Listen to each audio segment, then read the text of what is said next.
Whoa! For $3, you got lobsters, all the seafood. I mean, we were going crazy. We just laugh. Today is mostly sort of check. Forget that shit because there's nothing open. Yes. And no, there's nothing open. They're not going to be open tomorrow.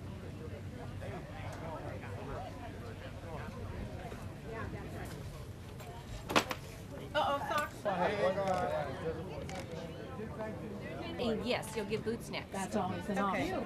Right? And here's your water bottle. 31, 32 is the shortest. Blue sweatshirt lady. 32. 31-inch waist. And you'll go over there for boots. It's on the bottom. It's a little easier. Yeah, when I went into service. And then you go from your heart and let it flow onto paper.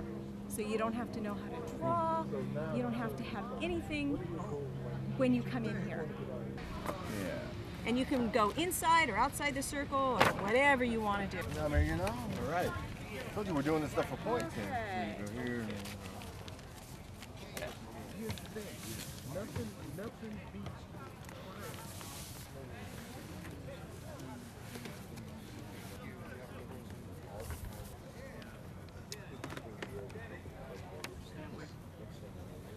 Don't leave without told them.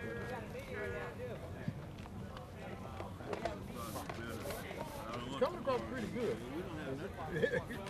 Now, what's your other fear? You don't know if it's going to work until... Here's a guarantee. If you don't try it, you know nothing's going to happen. Your emotions is what control. Maybe what they did is they set all the tables up here and could set the phones down there. That Kubota, that guy. With the Kubota.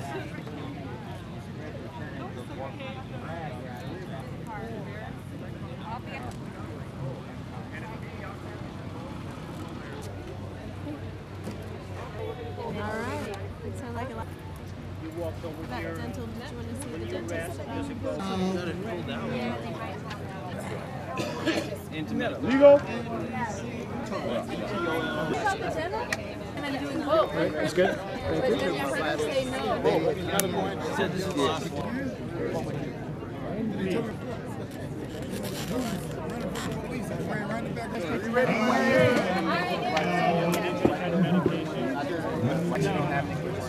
If you see one, you should see one, go ahead, knock yourself out.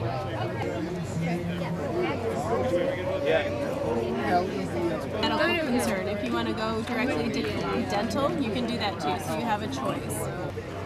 Do you have your paperwork? Sir? Yeah. So I just need to get your temperature. Hold on.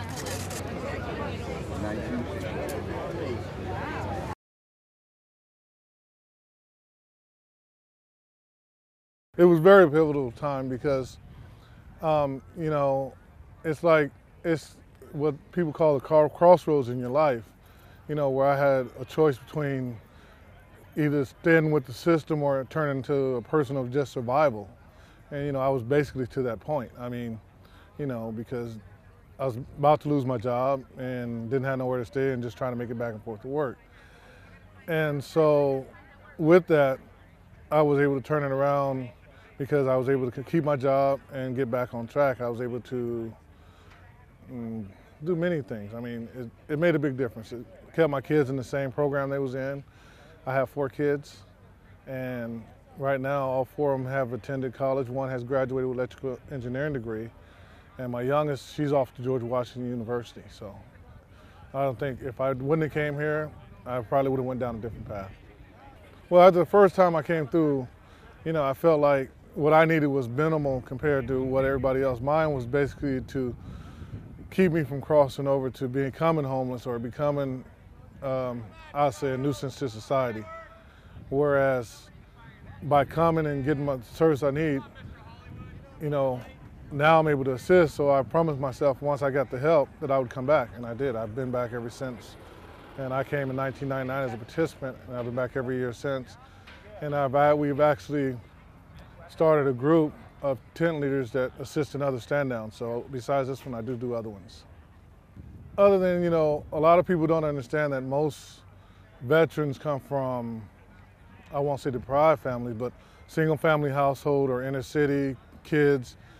And so when they come back and it's hard to get a job, a lot of them don't have family to fall back on, so they have to make a choice on how do they want to proceed in their life. And if it ain't programs like this, they don't really have a way to continue in the right way. A lot of us go in the military to get the benefits of becoming a part of society and getting out the rut of being part of the other society. So, you know, the assistance got to be there to help the veterans once they get out. It means a lot to me. I mean, I'm here for as long as God permits. I'm gonna be out here volunteering, because to me, giving back, you know, like I said, when I came through, the little services I need, to me now, it was about I just didn't want to fall no more. But when I see some of the problems the other participant has, it's a lot more severe, and they really need the help. So to be able to come back and help them and inform them and help them believe that you can get help if you stick by, you just got to fight for it, Confusion, is it just another whitewash of the system to say we're helping when we're really not? Are they here to help us, or are they just using it to say this is why we're spending money? They don't believe that most of the people out here are volunteering their time. They're assuming us that have the red and white on, or we're actually getting paid when we're not. This is a volunteer effort here.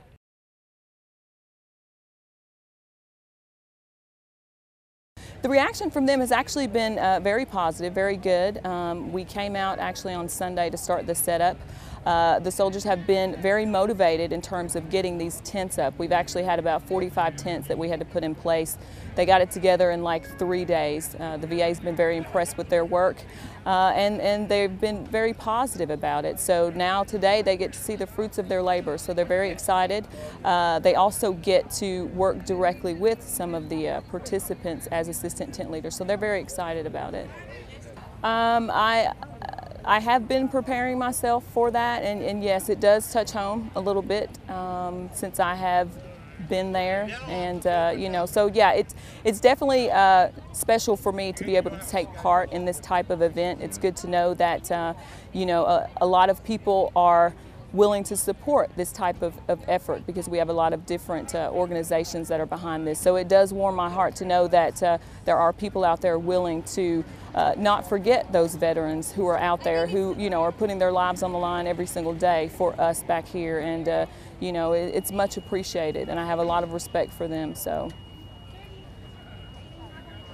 personally, I'm hoping that I'm able to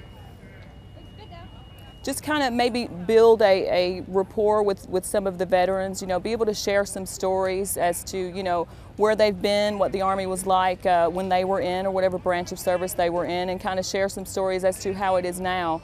I know that by being a part of this, I'm definitely going to be a much better person once it's over, because I think a lot of times we tend to forget that we do have veterans that are out there who don't have a place to stay and that sort of thing, and it's really sad for me. So I'm just hoping that it's going to be a good experience. I know it will be, and hopefully I can take away some lessons learned from these individuals who've been there and have had a hard time after. So it's absolutely valuable. I mean this is real world stuff. A lot of the stuff that we hear about a lot of times, a lot of the stuff that we talk about and we see, this is it right here.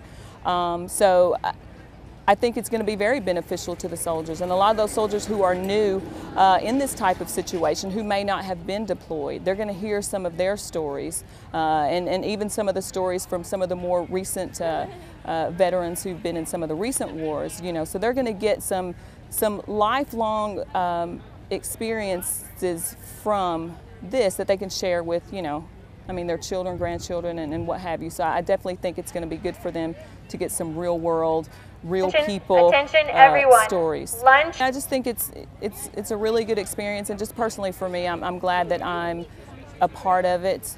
It's definitely up to this point been a success. Everyone has worked together beautifully, civilians, military, all branches of service, and it's come together very well. So I'm very pleased, and I'm proud to be in this uniform, and proud to be here. So